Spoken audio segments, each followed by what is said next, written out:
Hey everyone, Emma here, also known as 8vinyllow, bringing all of you another video. I am so excited about this video. Today is the day us Cheap Trick fans have been waiting for what feels like forever now. It's been a long time coming. Cheap Trick's new album, All Washed Up, is officially out now today. I'm so excited to finally talk about this, share my initial thoughts and impressions, and just chat about this album with all of you. For anyone that knows me, you know that Cheap Trick is my favorite band of all time. I love this band with my whole heart and soul. So whenever they release a new album, it immediately becomes this giant event in my life. But All Washed Up, their 21st studio album, released today, November 14th, 2025. This one just feels extra special. The anticipation's been building up for this record for the last few years now. Is it going to come out? Then we got our lead single, 12 Gates, and then we got The Riff That Won't Quit. And by the time the artwork, track list, and release date were announced back in August, it just felt like we were getting kind of set up for something big. So, again, you know, this is not going to be some sort of like polished professional review or anything like that. This is just one die-hard fan talking about the best fucking rock band you've ever seen, and that is Cheap Trick. So I kind of we're going to break this down in a few different ways. I do want to talk about the background and the creative process behind this album real quickly.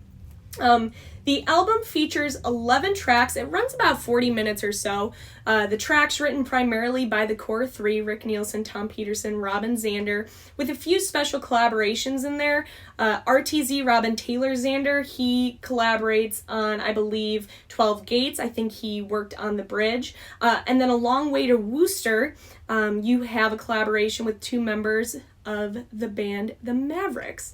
This is co-produced by Cheap Trick and longtime kind of collaborator Julian Raymond. He's been working with the band for years, co-producing much of their recent work. So I feel like the overall result of this record highlights the band's signature sound for sure, especially of the last few years, bringing in some fresh elements through the collaborations. But it just sounds so Cheap Tricky, guys, and I'll talk more about the sound and track listing and thoughts as we get onto that. But let's talk about this physical release and the artwork there. Come on, look at that thing. All Washed Up, you can get it on vinyl, on CD. There's different vinyl variants. The standard vinyl, it's not black. It's called graphite marbled vinyl. And then there's an orange blue marbled variant that's like an indie store exclusive. You could shop online on Cheap Trick's website, direct to consumer. There's an orange marble vinyl edition. Talk Shop Live also offered autographed copies of inserts for vinyl and CDs. So I ended up getting all of the vinyl variants, as we do. So a couple of them are still in the mail, the direct to consumer and the Talk Shop Live graphite marble one. But I did run to my store today. I pre-ordered those on purpose, but I didn't pre-order this one because I wanted to get this at my local store on release day, and that is the indie exclusive. They call it orange and blue marble, but there's some like other colors splatter in here. So there's just something special about grabbing a new release from my all-time favorite band in person. I had to do it. But the album artwork, okay, so this has a really cool story behind it. John Johnson, the same artist who worked on the Rockford album, came back in the picture. And everything on here is intentional. And there's a great section in the liner notes, and I'm not going to read all of it. I'm going to really have you go through it yourself for those that are interested. But it really captures the spirit of the band.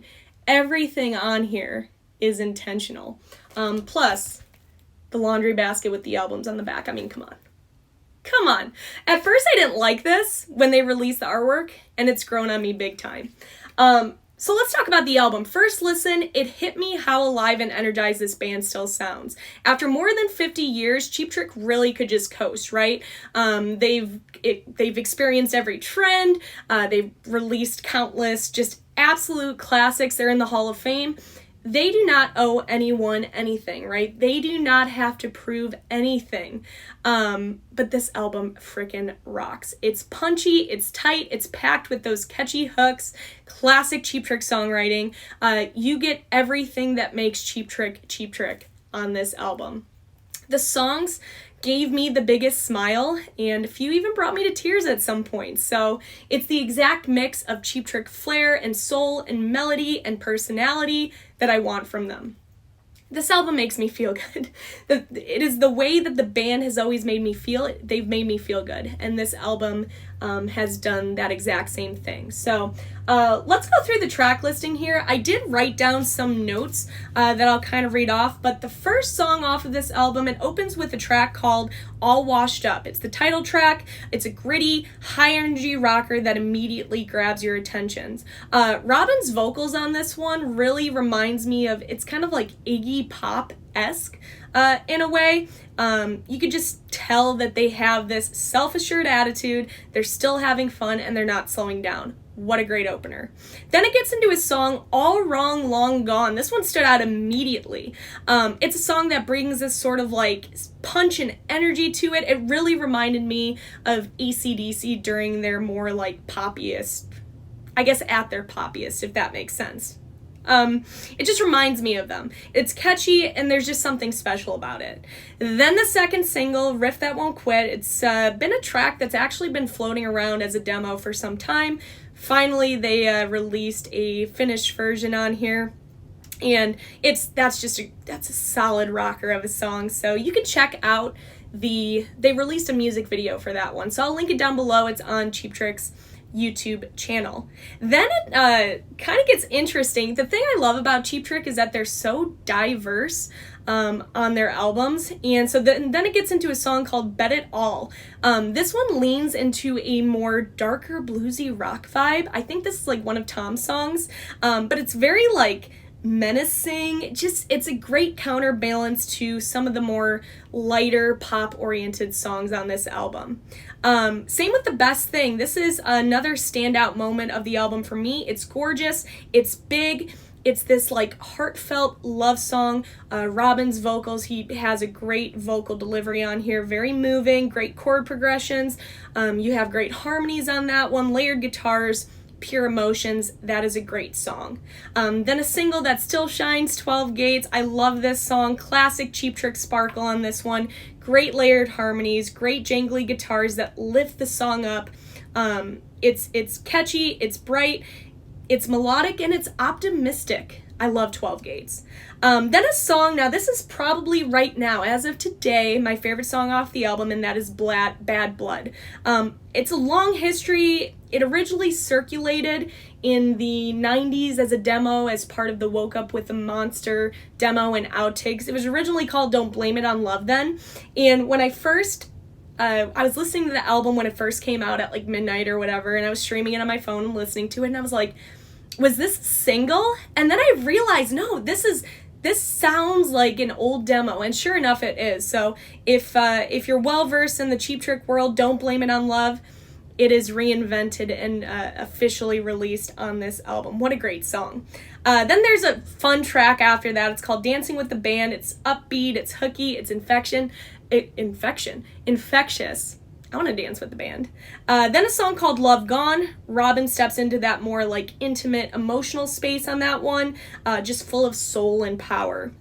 Then the song A Long Way to Wooster, again co-written by Jerry and Robert of the Mavericks. This kind of like rootsy storytelling in there. Another standout on the album for me is that song. And then the album closer. This one is... It's playful, it's a feel-good number. It's called Wham, Boom, Bang, and all I'm going to say is that it has an oboe featured on it. So, all in all washed up, it gives this vibrant mix of high-energy rockers, tender ballads, well-crafted pop songs. It's Cheap Trick through and through. Rick is as inventive as ever on the guitar. The rhythm section of Tom and Dax are rock solid. Robin's vocals are spot on. This album shows off the full range of what Cheap Trick can do. I love this release. So, let's kind of wrap this up here. So, when I finished the album, I've listened to it straight through about 4 times now. The first thing that I felt after first listen was pure overflowing joy. happiness, excitement. These songs, again, right, it keeps saying it just drips with that classic Cheap Trick sound. Every riff, every hook, every melody reminds me off this album why I love this band. After 50 years, they're still full of energy, they're firing on all cylinders, and they sound more alive than ever. I love these guys so much. So as a lifelong fan, at least in my lifetime, I know I'm a little younger, but for me, this album feels like an absolute gift. It's punchy, it's catchy, it's unforgettable, and unmistakably Cheap Trick. So All Washed Up, out now. Pick this one up. With that, everybody, that is it for this video. Let me know down below if you're planning on picking this up, if you've listened to this, sort of your thoughts on the album. I love to chat with all of you and kind of hear your initial thoughts and impressions as well. But All Washed Up, 21st studio album, out now. Go pick this up. Have a great weekend, everybody. Be well, and I'll see you guys for my next video.